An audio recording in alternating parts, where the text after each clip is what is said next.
Di ba? Hindi natin, karamihan, hindi ko man nila lahat, karamihan hindi tayo ano tawag doon, nag-a-analyze kung ano ba yung mga pinagdaanan natin sa buhay. Kasi sa sobrang kabisihan po natin ngayong December. Tama? Ang laging nakatuon sa atin ngayong December nito, kung ano yung pamimigay natin regalo, ano yung handa mo sa Noche Buena, tama? Ano yung mga kailangan mo ngayong Paskong ito at darating na bagong taon. Pero siguro bihira yung maiisip mo, ano yung mga nangyaring pangit sa akin sa loob ng isang taon na ito at ano yung gustong ipakita ng Diyos sa akin. Ano yung gusto kong matutunan ng Diyos para sa akin sa mga nagdaang pagsubok na itong taon na to. Amen? So, ang buti ng Diyos kasi binigyan tayo ng pagkakataon na sa mga oras na ito, maalala natin siguro yung mga nangyari sa atin sa loob ng isang taon. At siguro, maaaring konbikin ang bawat isa sa atin na pagdating natin sa bahay, alalahanin natin ano ba yung mga pinagdaanan natin sa loob ng isang taon ito. Sa pamamagitan po ng story ni Joseph. Amen? Sino nakakaalam ng story ni Joseph? Amen. O, lahat naman alam, ano? Bata pa lang po ako. Bata pa lang kami ni misis ko. Kinukwento na po yan, pinag-aaralan namin sa Sunday School. Sa mga hindi po nakakaalam, ang kauna-una at kauli-ulihang girlfriend ko ay ang misis ko. Yun. Kaya mahal na mahal ako niyan. Amen? Magkakasama po kami sa... ano? Hindi ka sure. Ayan. Magkakasama po kami ng misis ko sa children ministry. Kaya tuwing makikita ko si Ma'am Sarah na inaakay yung mga maliliit na bata rito para mag-special number na alala ko nung kami maliliit. Inaakay ng teacher namin si Ate Jen. Ate Jen, kapatid po, ate ni Ate Tina, ni Pastora Tina. Naging teacher po namin yun. Kaya natatawa siya pag tinatawag ko, teacher. So, naalala ko po na kami ay kumakanta rito, sumasayaw. Pamahiin, o pamahiin. Yung favorite kanta ko yun eh. Hindi niya na alam yun. Kasi mga dating mga kanta na yun. Pamahiin, o pamahiin. Dapat ba nating pakinggan? O dapat bang sundin? Pamahiin. Para sa mga matatanda. Sa mga kagaya namin. Ano pa? Yung mga one step at a time, I'm climbing the mountain. One step at a time. Tama naman, no?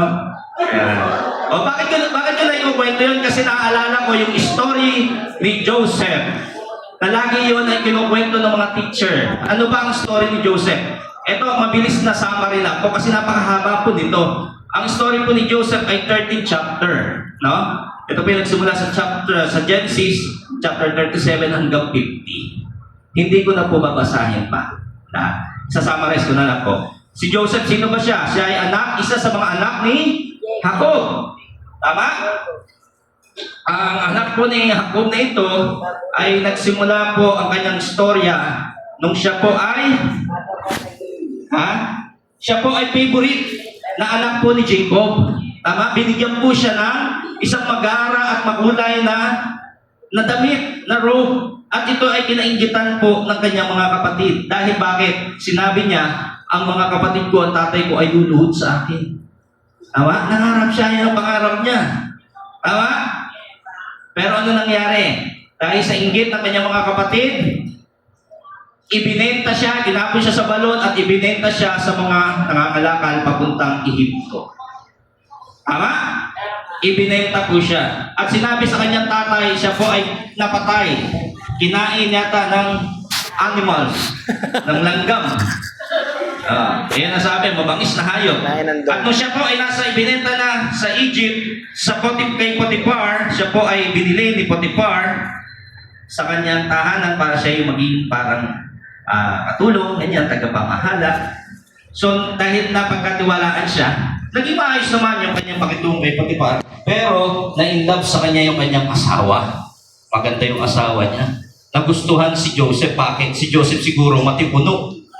Malaki ang katawan. Ano pa? Pogi. Maputi. Balbasarado. Matangkad. Hindi ako yun. Para si Raven yun. Ano? Nagustuhan siya. Pero ito ay tinanggihan ni Joseph. At dahil nga, siyempre, napahiya yung babae. sinabihan siya ng i-rape siya, balak siya i-rape. So ano nangyari? Kay Joseph, siya po ay kulong. At sa kulungan, doon naman na ano siya, tawag doon, na meron siyang prophecy na nagkatotoo. At merong panaginip noon ang Pharaoh na walang ibang paliwanag. At yun ay naipaliwanag ni Joseph. Ano yun? 10 taong pito. Tama. Ang galing ni mga nanay, ano? 7. Malito daw, 10. Tinagdagan ko, sabi, Lord, patawad ko. 7 taon na sagana at 7 taon taghirap. Okay? Ano po ni Joseph yun. At hanggang siya po ay punta na sa Egypt, siya po ay ginawang kanang kamay ng Pharaoh, inilagay siya sa posisyon na ikaw magmamanage ng mga ani para mapaghandaan mo ang 7 taong taggutom. So yun po ang naging istorya. At doon dumating yung time na lahat ng ibang bansa ay pumupunta sa Ehipto para kumuha at bumili ng pagkain. At doon din nagkita ang kanyang mga kapatid. Nagkita sila roon. At doon sila nagkaroon ng reunion. Amen? So maiksi lang, pero mahaba po talaga ang story. So saan tayo magpo-focus na salita ng Diyos? Dito po sa Genesis chapter 50 verse 20. Ang sabi po rito, you intended to harm me, but God intended it for good to accomplish what is now being done, the saving of many lives. Sa Tagalog, masama nga ang iyong ginawa sa akin, subalit ipinahintulot iyon ng Diyos para sa kabutihan, at dahil doon, naligtas ang marami. Alam niyo po, kung titingnan po natin ito, lahat pala na nangyari sa buhay ni Joseph ay itinakda ng Panginoon, nakaplano para sa ikabubuti, hindi lang ng kanyang pamilya, kundi sa lahat ng taong nakapaligid doon na dumaranas ng pagsubok. Sa buhay po natin, maraming nangyari sa atin na mga pangit na bagay, mapapait na pangyayari, mga kawalan sa buhay natin. Yun pala ay inalaw ng Diyos para sa ikabubuti mo at sa ikabubuti ng bawat isa. So 3 punto ang makikita po natin dito. Nasabi po rito, ang storya po ni Joseph ay nagpapaalala sa atin, una, ng kapangyarihan o soberenya ng Diyos. Una, kapangyarihan ng Diyos. Pangalawa, purpose o layunin ng Diyos sa gitna ng pagdurusa. At yung ikatlo, kapangyarihan ng pagpapatawad. Ipinapakita nito kung paano tinubos ng Diyos ang masamang gawa para sa isang mas dakilang layunin na sa huli ay nagligtas ng maraming buhay sa pamamagitan ng masakit na paglalakbay ni Jose. Una, kapangyarihan o soberenya ng Diyos. Kahit na may masamang intensyon ang mga tao tulad ng mga kapatid ni Jose. Tama, di ba? Inalaw ng Diyos na bigyan ng kaisipan yung kanyang mga kapatid. Binilagay parang inalaw ng Lord na, sige, mainggit kayo sa kapatid mo yan. Tama, di ba? Nakakaano talaga eh. Parang ano tawag dito sa feeling na to? Yung kapatid mo sasabihin sa iyo, parang kami, 6 kami eh. Magkakapatid. Ako, sila pastor, at ibang kapatid, isang babae. Parang sabihin ko siguro, lahat kayo darating ang time, luluhod sa akin. Pati nanay at tatay. Ano sa tingin niyo maiisip ng pangkaraniwang tao? Tama? Magagalit or may isipin mo, sino pa? Di ba? Ako, panganay ako. Maaring ako nga dapat, pero ikaw, hindi pa bata. Date mo pa eh. At si Joseph ng time na yun, musmus pa siya. Tama? So, inalaw ng Lord na yung kaisipan at yung puso na yun, inilagay sa puso ng mga kapatid niya. Kasi bakit may magandang plano ang Diyos? Ganun makapangyarihan ang Panginoon. Kasi bakit? Alam niya ang hinaharap ni Joseph at alam din niya ang mangyayari in the future. Walang ibang nakakaalam ng future kundi ang ating Panginoon. Amen? Ganun makapangyarihan ng Diyos. Ang sabi rito, kahit na may masamang intensyon ng mga tao, tulad ng mga kapatid Jose, ang Diyos ay nananatiling may control. God is in control, di ba? Kinukuha niya ang mga mapinsanang gawain iyon at itinatali sa kanyang mas malawak na plano ng pagdiligtas na nagpapatunay ng kanyang kapangyarihan ay higit kaysa kasamaan ng tao. Ibig sabihin, lahat ng nangyayari pala sa atin, kahit maliit na pangit na pangyayari, lahat yun nagkakalakip-lakip pagdating sa tamang panahon. Meron ba kayong mga istorya sa buhay ninyo na nakikita ninyo, na naalala ninyo, buti na lang nangyari yun? Ha? Meron? Meron kayong gano'n?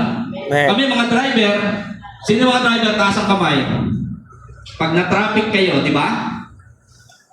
Inis na inis tayo, di ba, driver? Hindi naman. Hindi naman.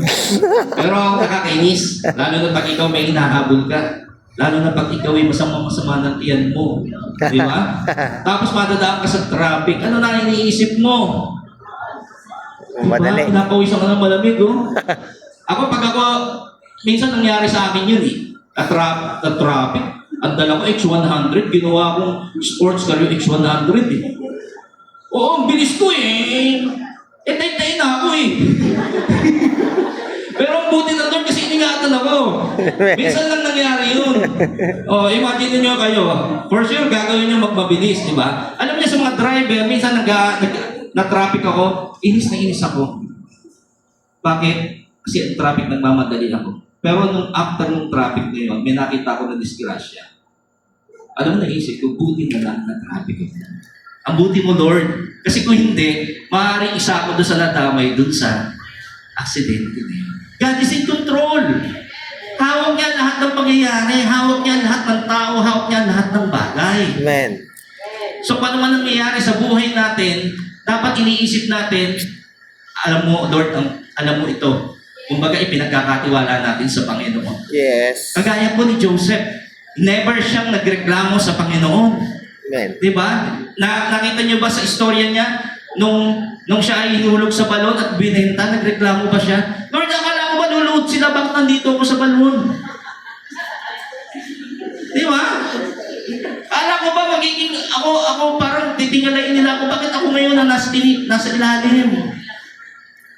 Meron bang ganun sa Bible? Wala. Pero siya ay nagtiwala sa kapangyarihan ng ating Panginoon. Amen. Amen?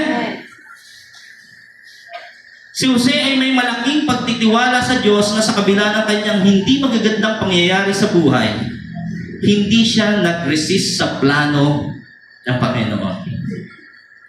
He goes with the flow.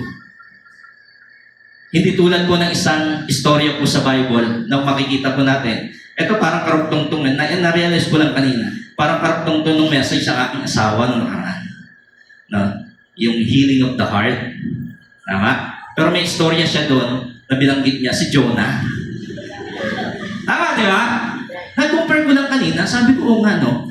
Si Joseph, sa lahat ng pinagdadaanan niya, never siyang nag-resist sa plano ng Panginoon. Never siyang lumiko ng landas. Never siyang, kumbaga, basta lahat ng nangyayari sa kanya, acceptable niya. Kasi anong nangyari kay Jonah, nung pinapunta ka sa Ninive para aralan mo sila ng kaligtasan dahil gugunawin mo sila, anong ginawa niya? Pumunta siya opposite dun sa Tarsis. Kung makikita natin kaibahan niya kay Joseph, sa lahat ng nangyari sa buhay ni Joseph, never po siya nagreklamo. Kasi bakit? Nagtitiwala siya sa kapangyarihan ng Panginoon. Tayo po ba, nagtitiwala tayo sa kapangyarihan ng ating Panginoon? Amen. Lahat ng pinagdadaanan natin ngayon? Yes po. Lord, wala na akong pagbayad sa kuryente. Magda-download ako ng online app. Moka-moka. Moka-moka! Sinaririnig ko yun, dito sa moka-moka, ang negosyo mo ay mundo.